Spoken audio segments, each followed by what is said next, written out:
انسان جتنا زیادہ سمجھدار ہوگا اتنا ہی زیادہ اللہ کو پہچانے گا، جلدی منزل مقصود پر پہنچ جائے گا۔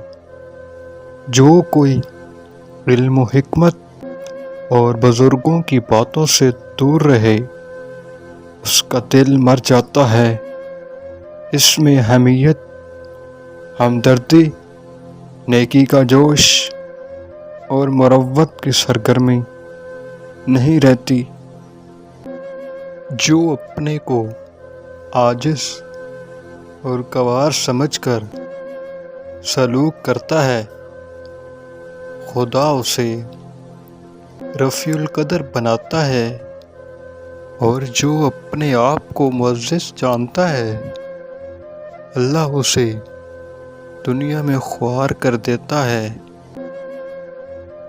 موجودہ وقت کی قدر و قیمت کی جو بھی حفاظت کرے گا اس کو دنیا میں کوئی مات نہیں دے سکے گا۔ جو گزر گیا اس کو بھول جاؤ۔ بہت زیادہ طبیبوں کا علاج تمہیں مار ڈالے گا۔ جب بھی نئی جگہ پر جاؤ تو وہاں رہنے کے خیال پر زیادہ غور و فکر کرو۔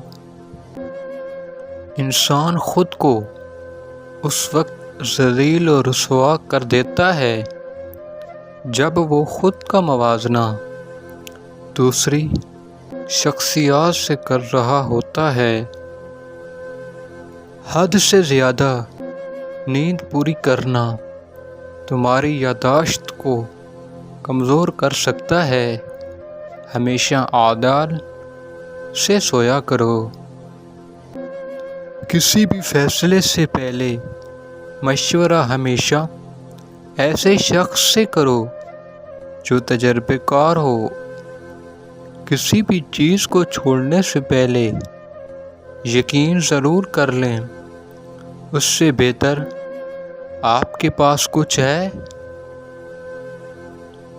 کبھی اس علم کو پانے میں شرم محسوس مت کرنا۔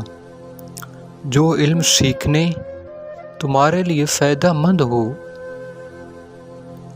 دو پھل ایسے ہیں جو عورت کھا لے تو عورت 40 سال میں 18 سال کی جوان نظر آئے گی، لیچی کا پھل اور خربوزہ۔ بیکار لوگوں سے کنارہ کرنا صحت و سلامتی کو قائم رکھنے کے مترادف ہے۔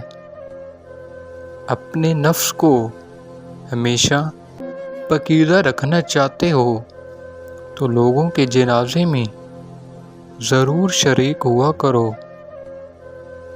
اگر تم بڑی کامیابی چاہتے ہو تو پہلے اپنے چھوٹے چھوٹے افعال کو بہتر بناؤ۔ در حقیقت آپ تب سیکھتے ہیں جب آپ دوسروں کو اپنے علم مستفید کر رہے ہوتے ہیں۔